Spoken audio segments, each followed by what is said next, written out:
Boa tarde a todos. Nós tivemos um probleminha técnico com o áudio, mas como toda transmissão ao vivo pode ter problemas. Nós vamos dar início ao nosso evento sobre remoção seletiva de tecido cariado. Primeiramente eu, Adriele Padilha de Almeida, e minha colega, Daniele Daiane Schroeder, iremos apresentar os resultados da nossa pesquisa de trabalho de conclusão de curso, intitulada Remoção Seletiva de Tecido Cariado, uma nova perspectiva clínica de atenção à saúde, sob orientação da professora mestra Beatriz Baldo Marques. Após, o cirurgião dentista Rafael Azambuja irá realizar uma capacitação sobre o tema.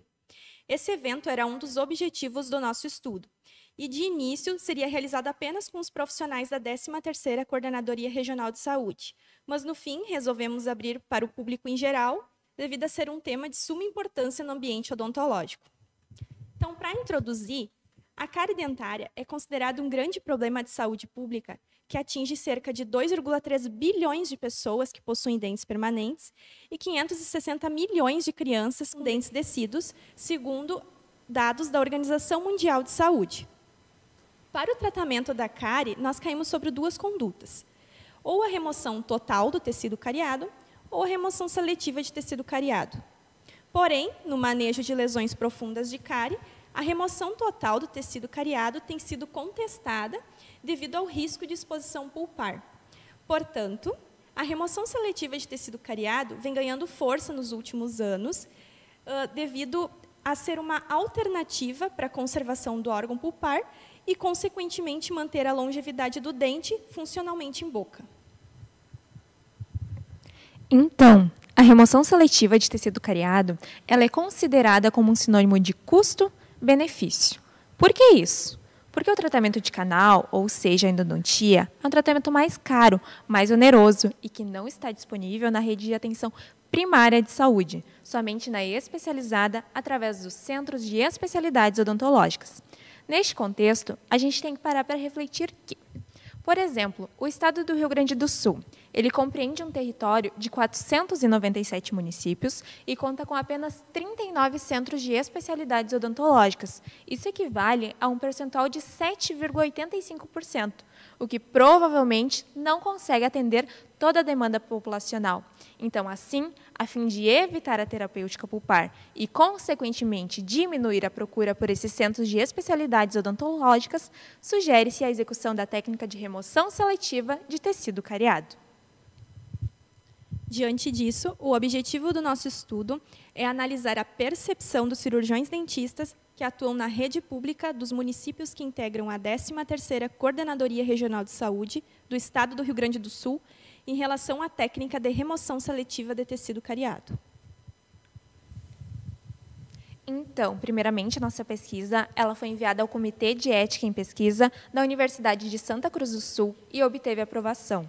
Ela foi realizada com os profissionais da 13ª Coordenadoria Regional de Saúde do Estado do Rio Grande do Sul, que possuem prática clínica. A 13ª Coordenadoria conta com um total de 97 profissionais.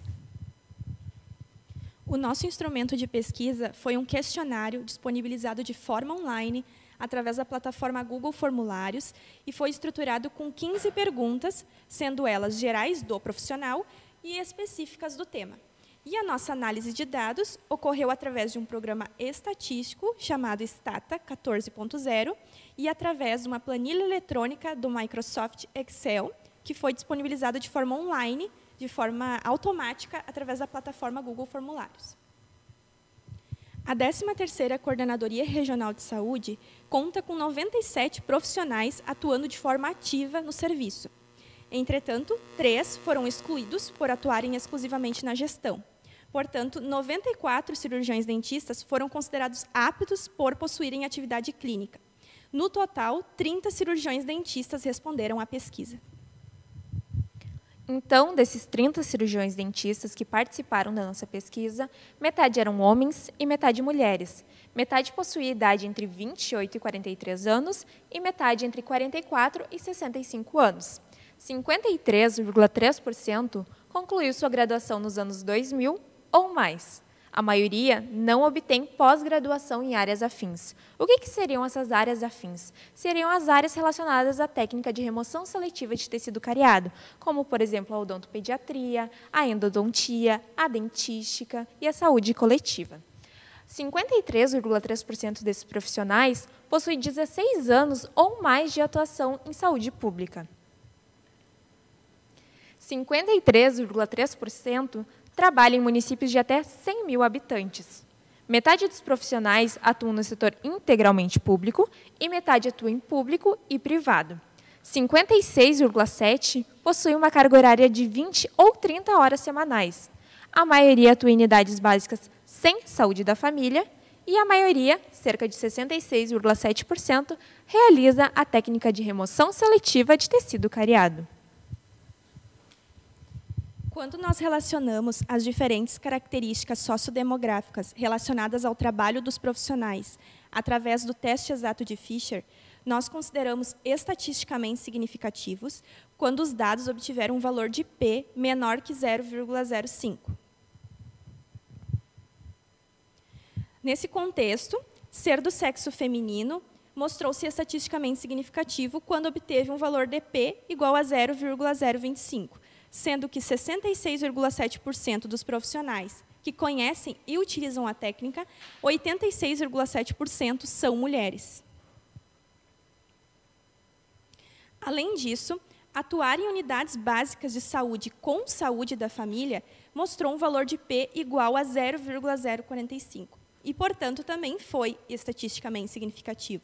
Então, 85,7% desses profissionais realizam a técnica. Então, ainda nesse contexto de apresentação de resultados, é oportuno a gente ressaltar que os profissionais que conhecem e utilizam a técnica apontaram motivos para a utilização da mesma. Assim, todos responderam evitar a exposição pulpar, 75% respondeu o custo-benefício ao paciente, 65% respondeu o aumento da longevidade do dente. Lembrando que, nessa questão, os profissionais poderiam selecionar mais de uma alternativa como resposta. Dos 26,7% dos profissionais que conhecem, mas não utilizam a técnica, também apontaram os motivos por não utilizar. Assim, 37,5% destacou não acreditar no sucesso da técnica. 50% apontou dificuldade de avaliar o quanto de tecido cariado pode permanecer na cavidade e 25% mostrou um receio que ocorra a progressão da cárie remanescente. Lembrando que também nessa questão os profissionais poderiam selecionar mais de uma alternativa como resposta. E 6,7% dos profissionais não conhecem a técnica. Quando perguntamos sobre os instrumentais que esses profissionais utilizam para fazer a remoção seletiva de tecido cariado, 95% relatou utilizar a associação dos instrumentos manuais e rotatórios. E quando nós perguntamos sobre os materiais utilizados pelos profissionais, 40% relatou utilizar a associação entre o cimento de hidróxido de cálcio com o cimento de ionômero de vidro, 25% o cimento de hidróxido de cálcio associado ao cimento de ionômero de vidro ao sistema adesivo e à resina composta, 25% apenas o cimento de ionômero de vidro e uma baixa parcela, 5%, utiliza cimento de ionômero de vidro associado ao sistema adesivo e à resina composta ou apenas sistema adesivo e resina composta. Então, é muito importante a gente destacar que a nossa pesquisa ela teve algumas limitações que devem ser mencionadas. Uma delas é a própria pandemia de Covid-19, que acabou gerando uma contenção do convívio social e da mobilidade urbana. Assim, a nossa pesquisa ela teve que ser realizada em um ambiente prudente, o ambiente virtual. Só que esse ambiente virtual acabou gerando um menor índice de participação, porque muitas vezes as pessoas não olham seus e-mails ou não têm tempo para responder pesquisas e demais opções de respostas. Mesmo assim, os resultados encontrados na nossa pesquisa, eles coincidiram com outras pesquisas encontradas na literatura. Nós podemos concluir que a maior parte dos cirurgiões dentistas conhecem e utilizam a remoção seletiva de tecido cariado nos atendimentos da rede pública. Que, de acordo com o nosso estudo, ser do sexo feminino e atuar em unidades básicas de saúde com saúde da família apresentam valores estatisticamente significativos associados à prática da remoção seletiva. E que esses resultados eles são importantes para que a 13ª Coordenadoria Regional de Saúde promova estratégias e políticas públicas ampliadas que visem melhorias no plano de tratamento odontológico de cada paciente. Então, a gente também trouxe algumas sugestões. Uma delas é continuar a pesquisa, a fim de contatar o restante dos profissionais que não responderam o questionário e também para saber por que não o fizeram. Sugere-se também estudos nos mesmos moldes, porém com públicos-alvos diferentes. As nossas referências de todo o TCC está disponibilizada através desse QR Code. Você pode apontar a câmera do seu celular, que será direcionado para um link, e lá poderá baixar o PDF.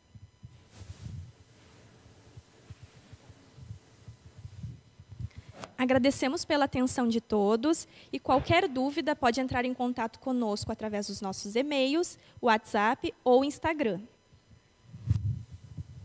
Então, o nosso evento ele terá emissão de certificado.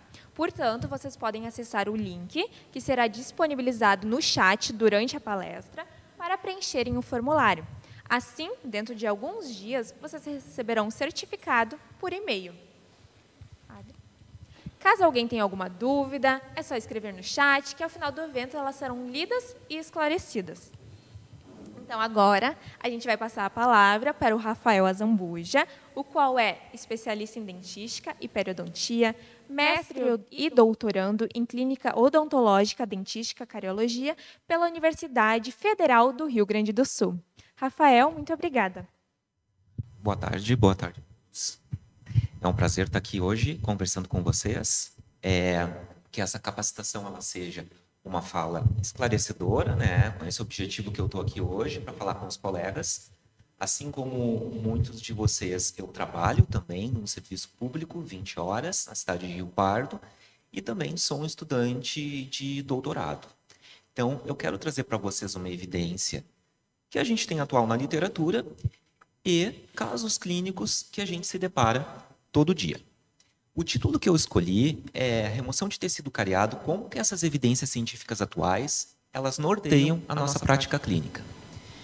Então, começando aqui, eu quero esclarecer que essa apresentação, ela vai contar com estudos clínicos, laboratoriais, revisões sistemáticas e meta-análises, para responder às questões de pesquisa.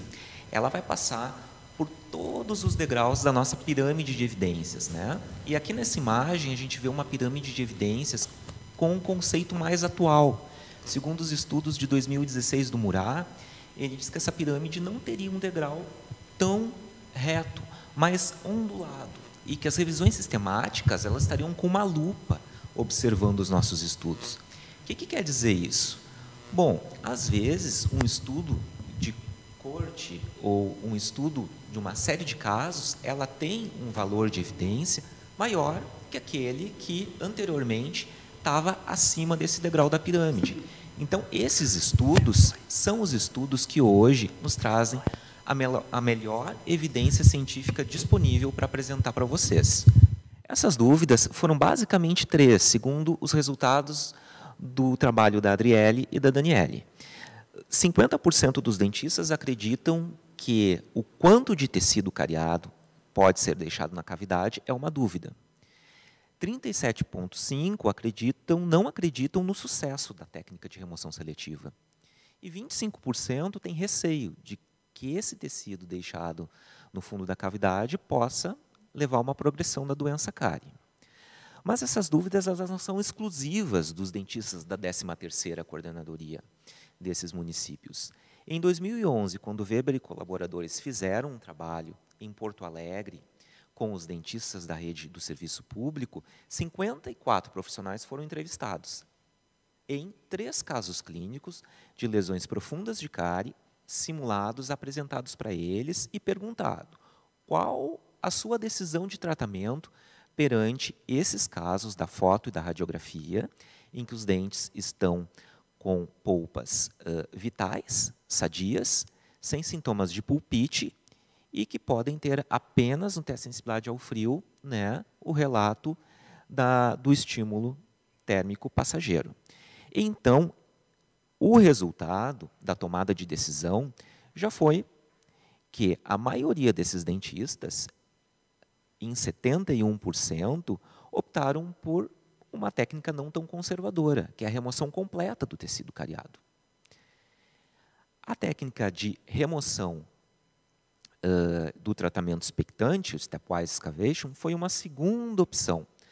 Mas a técnica mais conservadora, que a gente está falando hoje para vocês, a remoção seletiva, foi uma opção em menor porcentagem ali, pelos profissionais. E o que levou a essa tomada de decisão não ser tão conservadora dos dentistas? Bom, as variáveis que estavam associadas ao tratamento indicaram apenas, como tomada ali, não foi o sexo, não foi ter se formado na URGS ou não foi ter especialização ou não, mas sim um ano de formação. Então, ali no quadro, nessa tabela 2, vocês podem ver que quem se formou depois dos anos 2000 tem 5,5 vezes mais chance de ter uma decisão de fazer um tratamento conservador do que o dentista que se formou em 1979. O que a gente pode pensar com isso? Que a gente, com o passar dos anos e com a entrada do ano 2000, a gente teve um ensino da graduação que começou a abordar mais, a gente teve as evidências dos tratamentos minimamente invasivos sendo transmitidos para a graduação e para os cursos de especialização? Pode ser que sim. Então, os dentistas que se formaram depois de 2000, eles aqui apresentam uma tomada de decisão mais conservadora. Mas vamos começar visualizando um caso clínico que é bem rotineiro em todo serviço de saúde e alguns consultórios. Um paciente, nesse caso, ele procurou a clínica de odontologia da URGS, é um paciente que eu atendi na pós-graduação e ele entrou no ensaio clínico randomizado de remoção seletiva de tecido cariado. Então, já estou dando um spoiler do tratamento que ele vai receber. Mas é um paciente que tem um CPOD alto, ele tem os índices de placa e sangramento gengival também muito altos, maiores de 20%, é um paciente com gengivite, com uma higiene bucal ruim, uma dificuldade de controle de placa e relatado o alto consumo de açúcar. Aqui a arcada inferior, a gente pode notar que tem lesões cavitadas, lesões já tratadas, lesões em dentes anteriores, em dentes incisivos inferiores, né, lesões cavitadas nesses dentes. E mais especificamente a gente olhou assim para o dente 46, que também merecia tratamento, naquela lesão, que não era uma cavitação tão grande, mas que aparecia uma zona ali ao redor daquela pigmentação de opalescência de esmalte, que aquele esbranquiçamento demonstrava que ali, não só com o exame clínico, a gente chegou a essa conclusão, mas que com o exame radiográfico, o dente já isolado, deveria receber um tratamento aqui restaurador. Os exames radiográficos desse caso nos confirmaram, na bite wing ali, que se tratava de uma lesão profunda de cárie. O que é uma lesão profunda de cárie? Uma lesão que tem um acometimento de mais de 50% da profundidade da dentina, nesse caso. Então, se faz os testes de percussão, teste de sensibilidade ao frio, se faz radiografias também periapicais e interproximais. E a periapical aqui, ela vai nos mostrar se, porventura, eu já não tenho uma manifestação sugestiva de lesão no periápice desse dente, né, que eu não consegui detectar com os testes.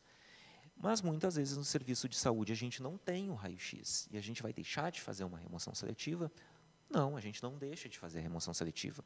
Aqui é um paciente que entrou num ensaio clínico. Sempre que possível, o exame radiográfico é um ótimo auxiliar. Mas existia aqui, nesse caso, a impossibilidade de remoção do biofilme pelo paciente. De uma lesão ativa, o paciente é um paciente cariativo, e ali se optou pela restauração. E daí aqui vem uma dúvida, né? O quanto de tecido cariado eu preciso remover para fazer essa lesão, que na radiografia eu vi que ela é bastante profunda. Todo dia, quando a gente se depara com uma lesão de cárie, que a gente vai tratar, a gente tem que seguir alguns princípios que norteiam a nossa tomada de decisão de remoção de tecido cariado. Basicamente, a gente tem que ser conservador, né? Não remover um tecido que tem condições de remineralizar e não remover aquele que não desmineralizou ainda, né? eu tenho que promover um selamento periférico quando eu vou restaurar essa cavidade. O selamento periférico, eu consigo uma boa adesão quando eu tenho margens de esmalte e dentina que me permitem uma boa adesão da minha restauração. Então, nessa margem, eu tenho que ter muito cuidado para mim ter uma remoção mais criteriosa de tecido, que nós vamos falar um pouquinho mais adiante. Evitar o desconforto e dor, né? Eu não posso submeter o meu paciente a várias sessões, ou um desconforto desnecessário. E eu tenho que manter a saúde pulpar, evitando uma exposição da polpa, quando eu estou falando de uma restauração muito profunda.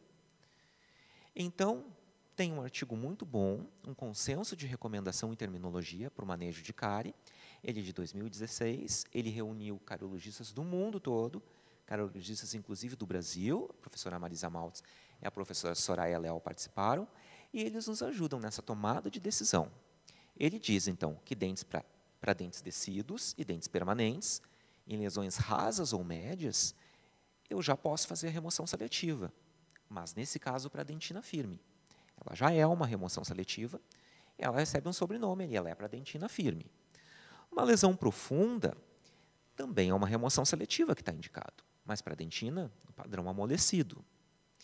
E para dentes permanentes, eu ainda tenho uma segunda opção para lesões profundas, o tratamento expectante. E a remoção total do tecido cariado, aquela que os dentistas tomaram como decisão de tratamento no nosso estudo anterior que eu apresentei. Quando é que ela está indicada? Segundo a recomendação atual, ela não tem indicação em nenhum caso mais. Vamos ver por quê. A remoção não seletiva é aquela que anteriormente a gente chamava de remoção total de tecido cariado, que todo mundo aprendeu na faculdade. Ela segue o mesmo critério de remoção de tecido cariado para todas as paredes, tanto para a parede pulpar quanto para as paredes laterais. Era dito antigamente que era importante ouvir o grito da dentina, era passar a sonda exploradora no fundo dessa cavidade e aquela dentina era o popular grito da dentina que eu ouvia. Tinha uma redução da contaminação bacteriana, com uma dentina mais organizada e endurecida também favorecia a minha adesão, mas, atualmente, ela é um sobretratamento e não é mais defendido. E como é sobretratamento, eu não posso expor o meu paciente a um tratamento que não vai lhe trazer benefício nenhum e, muito pelo contrário, né, pode lhe trazer um prejuízo. Por quê? Porque esse tratamento aumenta o número de exposição pulpar.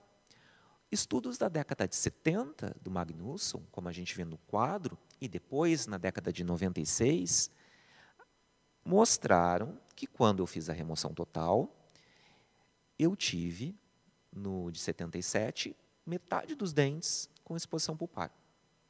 Quando eu fiz o tratamento expectante, nesse mesmo estudo, essa redução da exposição da polpa já caiu para 15%. A mesma coisa confirmado pelo Lexel, em 96.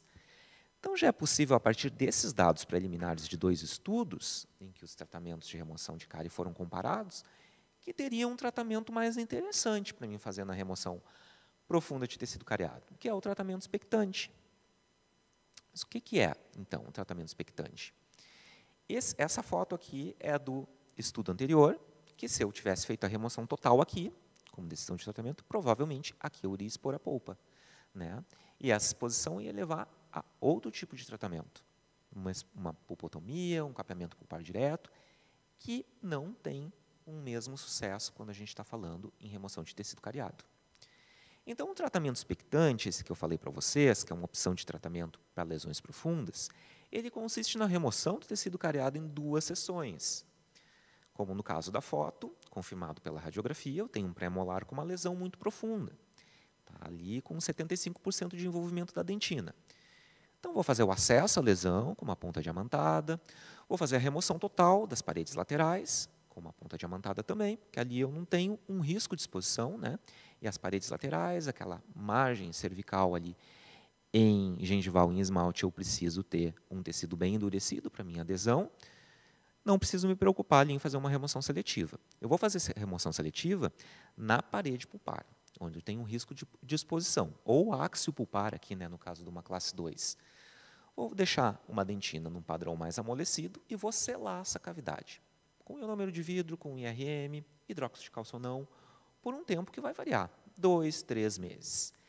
Após esse tempo, eu preciso fazer uma reabertura nesta técnica. Está nessa condição da foto a minha dentina. Olha, um padrão de dentina mais seca, mais escurecida, mostrando uma inativação da lesão.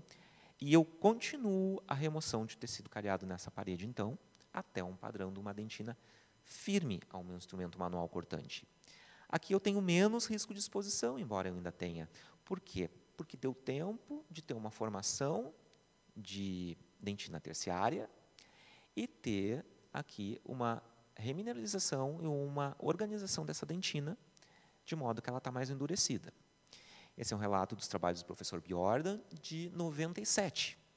E, em 2010, ele publica o primeiro ensaio randomizado que comparou, então, tratamento expectante, que eu apresentei agora para vocês, com a remoção total, tratamento que se fazia antigamente. E olha o sucesso pulpar que ele tem, já maior no tratamento expectante, com um valor de P bem significativo. Nesse primeiro acompanhamento, nesse primeiro ano de chamada, ele apresentou 74% de sucesso no expectante, contra 62%. Teve exposição pulpar? Teve. Mas de 28,9% na remoção total, caiu para 17,5%. E aqui no tratamento expectante, quando que tem exposição? Na segunda sessão, onde eu preciso complementar uma remoção de tecido cariado. Vejam que esses dentes, quando teve exposição pulpar, os autores fizeram 2 tratamentos, a proteção pulpar direta ou a pulpotomia parcial, que seria a nossa curetagem parcial da polpa. Mas o sucesso pulpar aqui cai lá embaixo, fica em 30%, 31,8% e 34,5%. Então, essa segunda opção de tratamento, quando eu exponho a polpa envolta numa remoção de tecido cariado, ela é muito baixa. E a remoção de tecido cariado, que eu apresento agora para vocês, que é o objetivo principal da apresentação também aqui, ela tem 2 categorias, dentina amolecida e dentina firme, 2 sobrenomes, né? A nomenclatura anterior, eu chamava ela de parcial, remoção incompleta, tratamento minimamente invasivo, ultraconservador. O que se fez a partir desse consenso de 2016? Se concluiu que essa nomenclatura ela precisava receber um único nome, remoção seletiva de tecido cariado.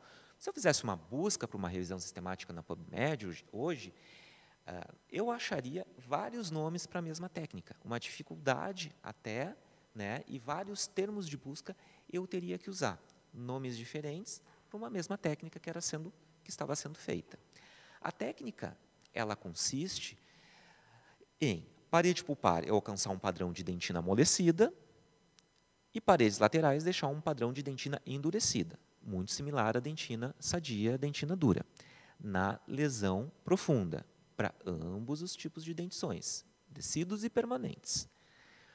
A dentina firme, o que muda é o padrão que eu vou alcançar nessa parede pulpar, ou áxio pulpar. Eu vou chegar num padrão de dentina coriácea e firme, mais resistente à minha colher de dentina. Eu faço essa técnica num tipo de dentição decíduo e permanente que apresenta uma lesão mais rasa a moderada em dentina. Ela não é uma lesão tão profunda que eu estou tendo risco de exposição dessa lesão. Então, se a gente pegar aquele dente do caso clínico que a gente está atendendo e a gente fazer um corte no sentido sagital dele, a gente vai ver essas profundidades ali. A soft dentine, que é a dentina amolecida, ela é aquela primeira dentina, é uma dentina que está contaminada. Eu vou parar na lasca de dentina e vou deixar uma contaminação. Antigamente, nós tínhamos uma divisão entre afetada e infectada. Eu não gosto muito dessa divisão, porque parece que a dentina afetada não está infectada, e ela tem uma contaminação bacteriana.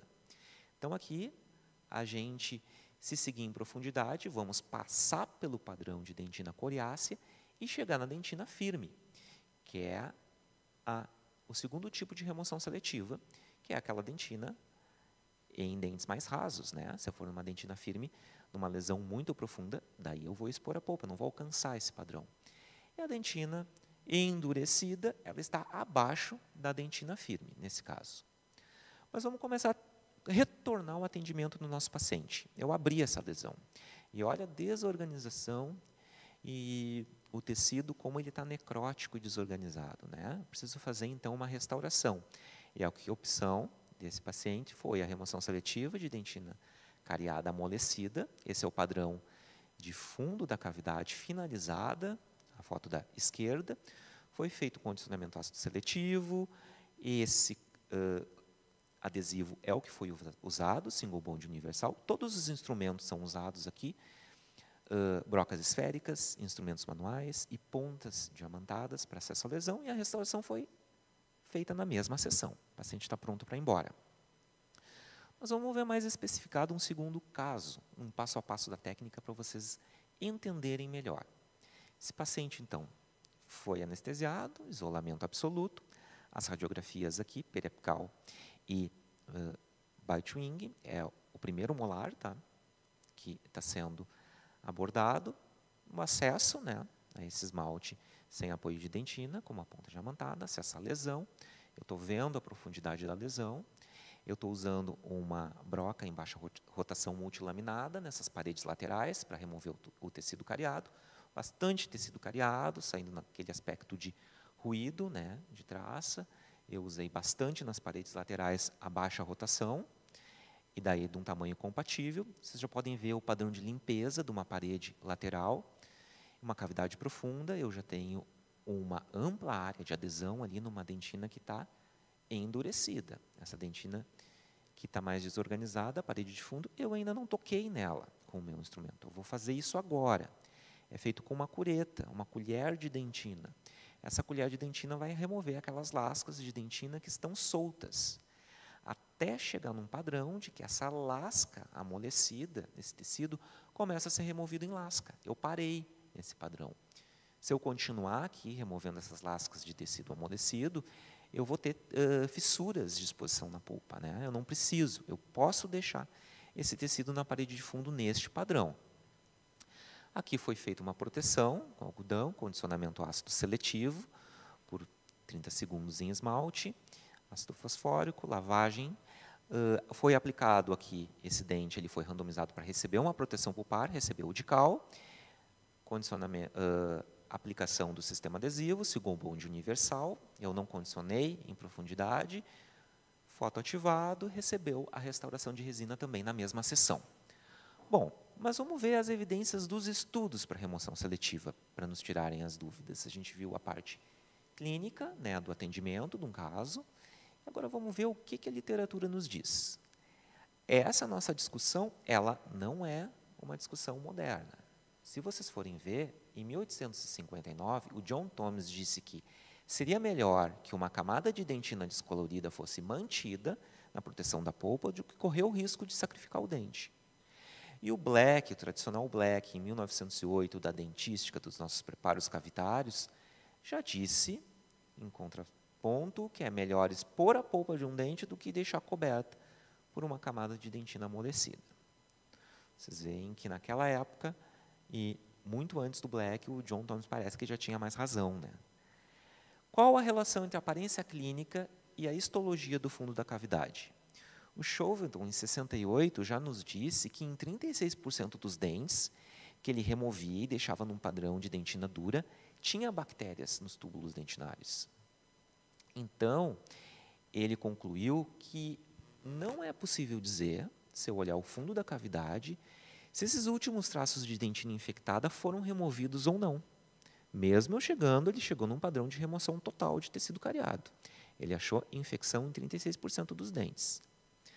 Bom, esse trabalho mais atual, de 2006, da professora Clarice e da professora Marisa Maltz, foi feito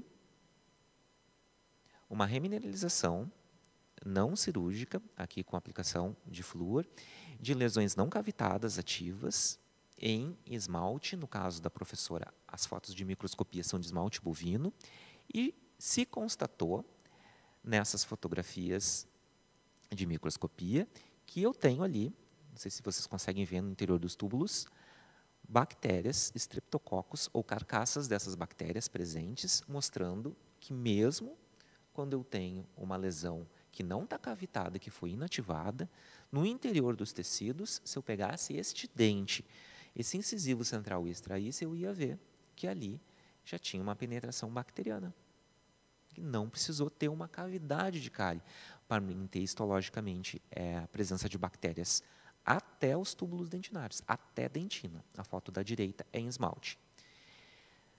Concordando, em 2002, a professora Banerjee apresentou um estudo em que ela foi removendo em camadas a dentina, aquela linha vermelha é a remoção de dentina cariada, para ali, mas ela continuou, até um padrão avançado, onde eu tenho uma dentina totalmente sadia, e na contagem microbiana que ela apresentou, uma decrescência, vai decaindo o número de micro-organismos, porém, eu tenho, mesmo na dentina avançada, né, uma contagem de bactérias presentes. Então, independente de onde eu paro, a minha remoção de tecido cariado, eu deixo bactérias. O que é muito interessante, em 2012, esse trabalho, que mostrou que essa contagem, quando comparou o grupo da remoção seletiva com a remoção não seletiva, que aqui é a total de tecido cariado, no primeiro grupo, da remoção completa de tecido cariado, foi feita uma análise dos micro-organismos que estavam naquela dentina cariada, um padrão de remoção total. Nesse segundo grupo, se selou, fez uma remoção seletiva. E após 6, 7 meses dessa remoção seletiva, também se fez análise. E o que as autoras acharam? Que na remoção total, naquele primeiro momento, eu tinha um número de bactérias, mesmo chegando também no padrão de dentina endurecida. E na remoção seletiva de tecido cariado, após 6, 7 meses, eu zerava esse número de bactérias, com um resultado significativo da diferença. Então, vocês podem concluir, esse estudo conclui, que o selamento da dentina cariada ele vai reduzir em muito os níveis de infecção. Muito mais abaixo que a remoção convencional da dentina cariada. Ou seja, na dentina convencional, na remoção total, eu ainda deixo um número maior de bactérias naquele primeiro momento. 6, 7 meses depois, eu tenho essa redução muito maior se eu apenas selei os meus dentes. Até aqui, eu queria concluir com os trabalhos que eu apresentei que deixar tecido infectado abaixo das restaurações é inevitável. Eu sempre vou deixar, independente da técnica que eu usar ou não. Se fizer remoção total ou se fizer remoção seletiva, eu deixo bactérias e tem uma evidência bem sólida apresentada que nos mostrou isso.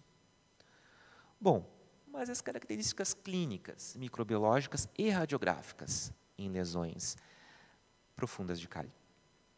Aqui uma reabertura dessa lesão e o padrão dessa dentina, de organização, de cor, consistência, né, dureza dessa dentina. Nesse trabalho, em 30 dentes que foram reabertos após 6 e 7 meses, 80% da dentina se encontrava firme. 16% é coriácea e mais seca. A coloração marrom escura aconteceu na ampla maioria dos dentes e marrom claro em 5 dentes. E a redução do número de bactérias também foi observada em todos os dentes. Características de inativação de uma lesão após remoção seletiva e selamento dessa lesão. Mas será que tem algum material de proteção pulpar que me favorece essa paralisação? A professora Corral e a professora Maltz, em 2013, apresentaram um ensaio clínico em que 3 materiais foram testados, nesse caso de lesão profunda de cárie, onde era feita a remoção seletiva e a proteção pulpar seria de cal, ionômero de vidro ou apenas a cera, utilidade e uma restauração de RM. Por que a cera? Porque a cera era uma comparação de eu usar um material inerte ou não ter nenhum efeito na minha proteção pulpar indireta, no caso. Os achados iniciais de microscopia eletrônica são uma desorganização completa dessa dentina cariada, né, nessa lasca de dentina removida, nas três proteções. Mas após esse tempo de selamento, foi retirada uma nova lasca de dentina e olha a organização dos túbulos dentinários até aqui. Houve uma reorganização histológica dessa dentina nos 3 materiais, até mesmo na cera. Então, qual é a conclusão desse estudo? Que nesse período de 3, 4 meses de selamento, a dentina se encontrava escurecida e endurecida em todos os casos. Os 3 grupos experimentais tiveram a mesma contagem bacteriana, ou similar, sem diferença estatística no começo, e após um período de selamento. E todos os grupos tiveram uma redução significativa no número de bactérias após o período de selamento. Então, a remoção dessa parte necrótica superficial de uma dentina desmineralizada, seguida do selamento, ela vai promover uma paralisação da lesão de cárie independente do material forrador que eu vou utilizar. Eu posso utilizar o Dical, como posso não utilizar, ou posso utilizar o ionômino ou não. O meu material de proteção pulpar indireta não influenciou nos resultados da paralisação da minha lesão de cárie profunda. Mesma coisa, esse trabalho em dentição decídua. Olha as características dessa dentina numa lesão de um molar decíduo e depois de 3 meses de tratamento. Então, é necessário reabrir a cavidade para continuar uma remoção de tecido cariado, sendo que eu estou vendo que os trabalhos estão me mostrando uma paralisação dessa lesão, um endurecimento, redução de número de bactérias e uma reorganização histológica dessa dentina? Os ensaios clínicos randomizados, que são os estudos que a gente tem como um padrão ouro, né, de comparação, eles nos mostraram que a remoção seletiva de tecido cariado tem uma alta taxa de sucesso pulpar, independente ali de 6 meses, que foi o meu estudo de mestrado, até ali 5 anos, que foi o estudo da professora Marisa Maltz e da professora Juliana Jobim, publicado em 2018, com 80% de sucesso na técnica de remoção seletiva para o sucesso pulpar. Os dentes ficaram com vitalidade em 5 anos. Todos os estudos têm um alto índice de sucesso, se vocês observarem em dentes permanentes. Em relação ao tratamento expectante, que muitos compararam, esse índice de sucesso foi menor. Até mesmo quando o professor Bjordan, que eu mostrei o primeiro estudo de 2010, apresentou os resultados de 1 ano, em 5 anos, ele apresenta 60,2% de sucesso. Olha, o expectante, pelo que a gente está vendo, está apresentando um resultado, uma taxa de sucesso menor que a remoção seletiva de tecido cariado. No estudo de 2018, da professora Maltz, 56% em relação a 80% que eu tive de sucesso na remoção seletiva. Então, parece que os estudos, os ensaios clínicos randomizados com remoção seletiva estão mostrando uma taxa de sucesso muito boa, até melhor que o meu tratamento expectante. Em decíduos, a mesma coisa. E temos vários estudos em dentes decíduos do grupo do professor Luciano Casagrande, do professor Fernando, da odontopediatria da URGS, que compararam diferentes materiais de proteção pulpar, usar também ou não em ensaios clínicos. E nós tem uma diferença estatística se eu uso ou não o Dical, se eu uso ou não um cimento de um número de vidro. O resultado de sucesso é alto para todos os grupos, independente da proteção pulpar indireta que foi usada. Esse ensaio de 6 meses, a gente publicou os resultados. Por quê? Porque em lesões de cárie profunda, esse foi o primeiro ensaio em dentes permanentes que a gente não usaria o Dical. A gente usaria apenas o single bond universal com condicionamento ácido seletivo em esmalte. Então, era interessante esse resultado preliminar, porque poderia acontecer um insucesso pulpar nesses primeiros meses, né? Eu estou fazendo uma restauração adesiva num dente que eu não protegi. Então, a gente vê nos primeiros meses que a gente tem uma alta taxa de sucesso, tanto para adesivo, 96,7%, quanto eu usar hidróxido de cálcio, 95,5%, sem diferença estatística entre usar ou não. Em 18 meses, preliminarmente, a gente também vê um resultado muito bom. Então, em 18 meses, eu continuo não tendo uma diferença estatística entre usar hidróxido de cálcio ou fazer o condicionamento ácido seletivo em esmalte. Eu não estou condicionando dentina aqui para essas lesões profundas de cárie. Então, parece que a gente já sabe que os resultados da técnica em relação ao sucesso pulpar tem um sucesso nos acompanhamentos que a gente viu até 5 anos, muito bom. Mas as restaurações que são feitas sobre esse tecido, elas duram ou fraturam? Foi uma dúvida que surgiu com o passar das evidências, né, da remoção seletiva de tecido cariado. Então, vamos ver um pouco das nossas restaurações de resina. Como é que está a durabilidade, o que os estudos nos dizem? Olha, nós temos evidências radiográficas, tanto quantitativas quanto qualitativas desses exames, de 10 anos de estudos de acompanhamento de dentes que receberam restaurações adesivas sob tecido cariado. O que essa imagem mostra? Aqui foi feita uma subtração radiográfica. as radiografias iniciais, lá do baseline iniciais, e depois de 10 anos foram colocadas, foram sobrepostas, e a gente vê a densidade ali da radiografia, o que teve de formação de tecido mineral. E a gente consegue ver, num gráfico até um pouquinho confuso de se entender, mas que teve uma diferença, se vocês observarem as letras A e B, de 3 para 10 anos começa a aparecer essa diferença, de que eu tenho uma maior área de densidade abaixo dessa lesão, o que mostra que eu tive, sim, ali uma mineralização, uma remineralização. Quando eu vejo qualitativamente colocando uma imagem lado a lado, a A inicial e a E final após 10 anos, eu também consigo ver ali que eu tenho uma imagem que está mais radiopaca nessa região entre a minha restauração e o teto da câmara pulpar. Então, esse trabalho é um acompanhamento de 10 anos mostrando esses resultados. Com uma taxa de sucesso da terapia, em 10 anos, de 63%, mas que a gente vê lá em 1 ano 97%, 2 anos 90%, até 5 anos 82%. Muito boas as taxas de sucesso.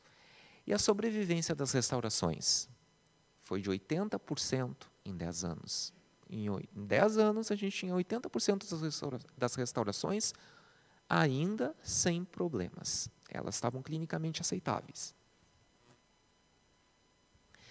Quando se vê os ensaios em dentes descidos, é possível, depois que a criança perdeu o dentinho esfoliou, ela trazer esse dentinho para a gente observar e fazer a análise da microdureza do dente que recebeu a remoção seletiva. E aqui foi isso que foi feito. Foi comparada a dureza de um dente rígido, de um dente que está cariado e de um dente que recebeu a remoção seletiva. Aqui nessas faixas pontilhadas é a área, né, que foi testada a microdureza. Por quê? Porque a gente está restaurando sob tecido amolecido e daqui a pouco a nossa restauração sob tecido amolecido ela poderia não durar, ela vir a colapsar no centro, né?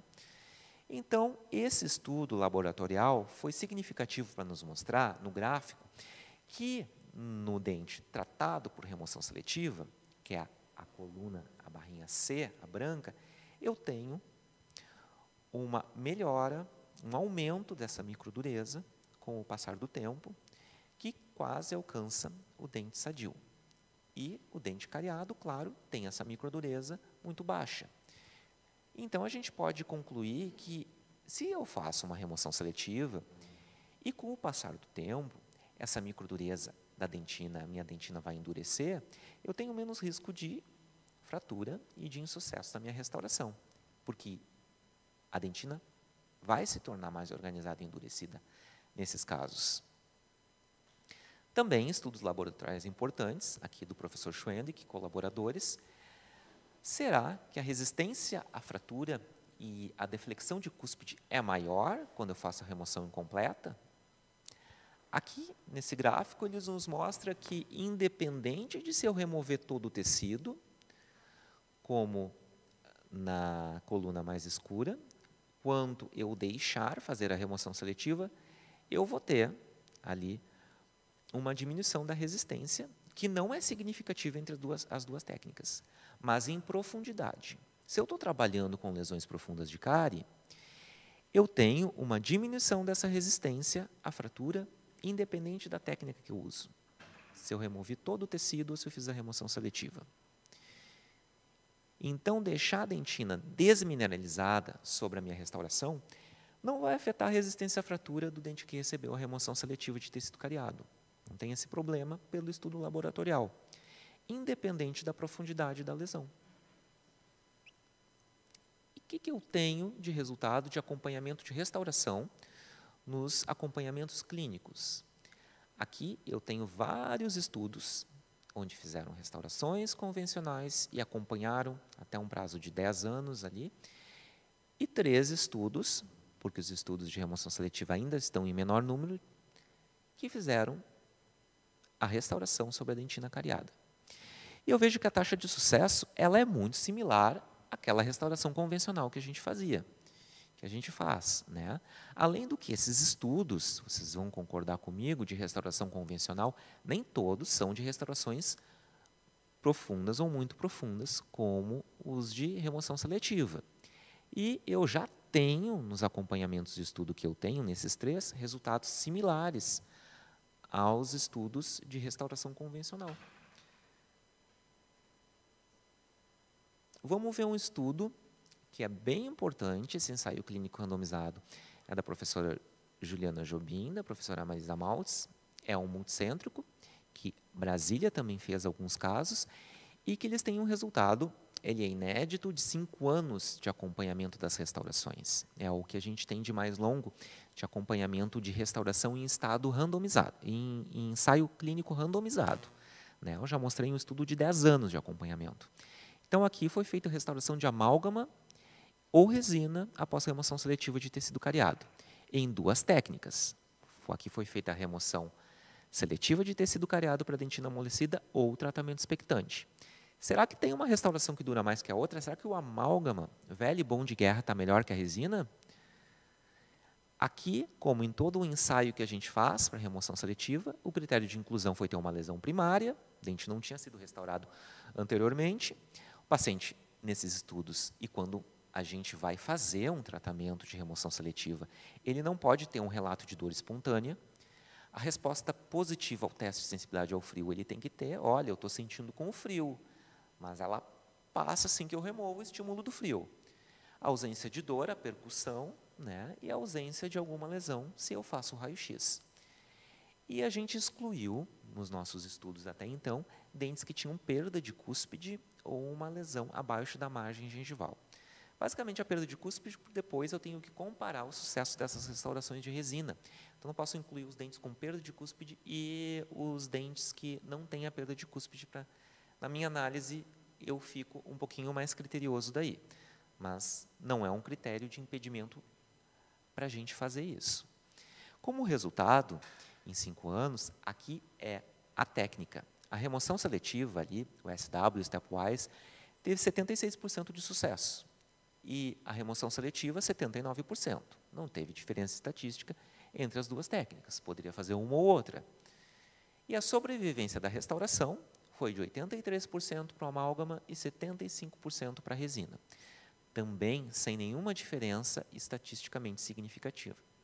Ou seja, resina e amálgama tiveram a mesma sobrevivência nesse ensaio clínico. E hoje a gente sabe que a gente faz muito mais restauração de resina do que restauração de amálgama, né? Tem alguma variável desses meus pacientes que poderia influenciar na falha restauradora? Pelo estudo da Jujobim, não. Nem mesmo ali no quadro em amarelo, que eu grifei, a técnica influenciou. Se eu fiz a remoção seletiva ou stepwise, o resultado não foi o mesmo. Independente ali do tamanho da restauração, também eu não tive uma falha maior em restaurações maiores. Em outro estudo retrospectivo, do professor Casagrande e colaboradores, ele procurou associar se tinham fatores que levavam ao insucesso das restaurações adesivas nos dentes permanentes de jovens, após a remoção seletiva e após a remoção completa de tecido cariado. Então, tem várias variáveis coletadas ali, a experiência de cárie do paciente, o número de faces da restauração, o tratamento que recebeu, a proteção pulpar, o material restaurador, se o sangramento gengival existia em menos de 20% dos sítios ou não. Quais foram os achados? O número de superfícies, ele, conforme aumenta o número de superfícies, aumenta a minha chance de falha. Isso muitos estudos mostram. Ali, 3 superfícies, 3,2 vezes mais chance de falha. O material restaurador, quando ele comparou ali a resina composta com o cimento de ionômero de vidro, o cimento de ionômero de vidro falha 4 vezes mais que a resina composta. E ali é o cimento de ionômero de vidro modificado por resina. E o paciente que apresentava um sangramento gengival maior que 20%. Por quê? Porque esse paciente tem uma gengivite, uma dificuldade de controle de placa, ele vai ter uma higiene pior, também os estudos associam com uma maior falha, que é o que eu quero apresentar a seguir para vocês. Será que a nossa falha restauradora não está muito ligada ao risco de cárie do meu paciente? Essa revisão sistemática e uma meta-análise nos mostra esse dado, que a sobrevivência da restauração ela pode sofrer uma influência se o paciente tem um alto risco ou um baixo risco de cárie. O primeiro gráfico da esquerda mostra dentes pré-molares. Os pré-molares, o pontilhado mais um miudinho ali de baixo, é um paciente de alto risco de cárie. Olha como essa restauração, no passar dos anos ali, ela falhou mais. Ela tem uma taxa de sobrevivência muito menor do que o paciente que teve baixo risco de cárie. A mesma coisa em molares. Então, aqui, o paciente de risco é um paciente que tem também maior risco de uma falha restauradora. Mas as minhas restaurações, elas não têm que durar para sempre. Por que ocorre a falha? Por que o meu paciente... Por que falha o tratamento tão bem feito que eu fiz lá? Tão cuidadoso.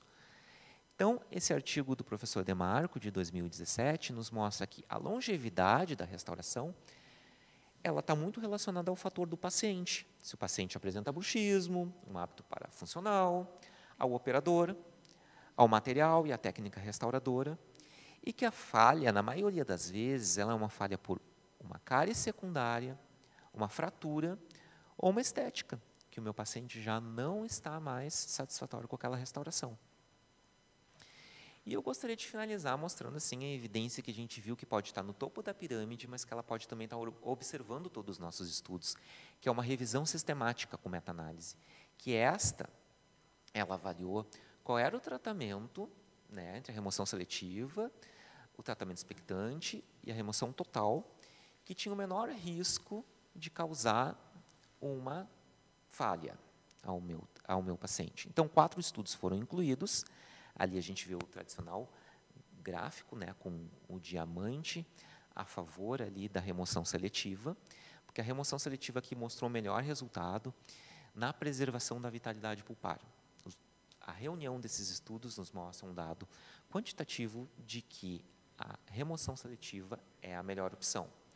Na análise de subgrupos, ela não foi melhor que a remoção stepwise, ela foi melhor que a remoção total. E eu queria concluir enfatizando mais a remoção seletiva, embora a gente saiba que para tratamento de lesão profunda de cárie a gente tem também o tratamento de expectante, né, em 2 sessões. Mas por que a remoção seletiva ela é mais vantajosa? A gente viu os resultados, eles estão bem equiparados ou melhores, a gente faz em uma sessão, então o custo-benefício, tanto para o meu serviço de saúde, quanto para o meu consultório, é melhor e eu estou oferecendo mais conforto ao paciente. Eu não anestesiei esse paciente 2 vezes, eu não expus o paciente a tirar 2 consultas, o meu tempo hoje é muito valioso, a ficha e o atendimento de um serviço de saúde mais ainda. Tem o menor risco de exposição pulpar, muito difícil, né, eu garantir no sistema público de saúde hoje um encaminhamento para um tratamento de canal. Maior preservação dos tecidos dentários, eu estou sendo minimamente invasivo, eu estou preservando tecidos, estou diminuindo a chance do paciente fazer uma endodontia e exodontia também, porque muitas vezes o paciente com problema endodôntico, né, com uma pulpite ou uma necrose, ele acaba indo para a exodontia pela falta de opção financeira e de uma fila longa de encaminhamento. O dente não entra no famoso espiral de morte, né, que é a gente removendo o tecido até eu ter a extração do dente. Então, a gente tem que ser minimamente invasivo nos nossos tratamentos. E uma longevidade pulpar e restauradora com sólida evidência científica, como eu mostrei aqui para vocês. Então, gostaria que ficasse a mensagem que aqui as lesões profundas de cárie, as evidências e fortes evidências recomendam que se faça a remoção seletiva de tecido cariado, que não se tenha medo. Porque sempre que a gente está atendendo o nosso paciente, a gente tem que ter um embasamento atual da melhor evidência científica que eu estou disponibilizando para o tratamento daquele paciente. E a gente quer o melhor para os nossos pacientes. E fortes evidências científicas, eles recomendam cada vez mais tratamentos minimamente invasivos, como a remoção seletiva de tecido cariado. Se ficou alguma dúvida, a gente está aí para as perguntas. Muito obrigado. Então, Rafael, a gente quer te agradecer Eu tenho certeza que não só nós, como todo o pessoal que está em casa, aprovou tua palestra com excelência e a gente aprendeu bastante. Muito obrigada, Rafael. Como forma de agradecimento e carinho, nós queríamos te entregar uma lembrança pela tua disponibilidade de ter vindo até aqui hoje e dado essa excelente palestra que contribuiu muito para o nosso futuro profissional, para os nossos atendimentos, tanto privado quanto se a gente for a trabalhar no serviço público. Foi muito importante para nós. Muito obrigada. Eu que agradeço o convite de vocês, da professora Beatriz, que fez esse convite também para mim, e que é um prazer eu estar aqui com vocês na universidade. Eu me formei aqui em 2003. Retornar é sempre muito bom, sinto muito em casa. Os professores sempre me recebem muito bem. A gente tem um contato de pesquisa muito bom também aqui com a casa. Então, acho que estar falando para os colegas nesse momento é muito oportuno. E eu estou sempre à disposição para vir, né, nessas falas, porque eu acho importante, muito importante a gente apresentar um resultado que às vezes a gente não está tão, o colega não está tão em cima de um artigo que saiu, uma última evidência, mas ele está no atendimento diário e ele está fazendo justamente esses casos de onde se precisa fazer remoção seletiva, onde a gente precisa fazer tratamentos conservadores e a gente colabora, né, para mostrar uma evidência que, olha, o caminho é esse. Então, mais uma vez, muito obrigado. Obrigado pelo presente. Precisava. Nós agradecemos a presença de todos que tiveram nesse evento. E é isso.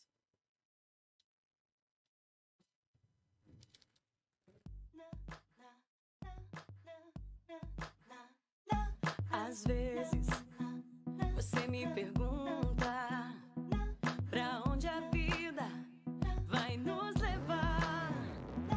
Não sei, mas sei que a experiência é certo, vai nos transformar. E quando você olha em volta, há tudo pra gente aprender. São muitos caminhos no mundo e existe um só pra você. Eu sou sua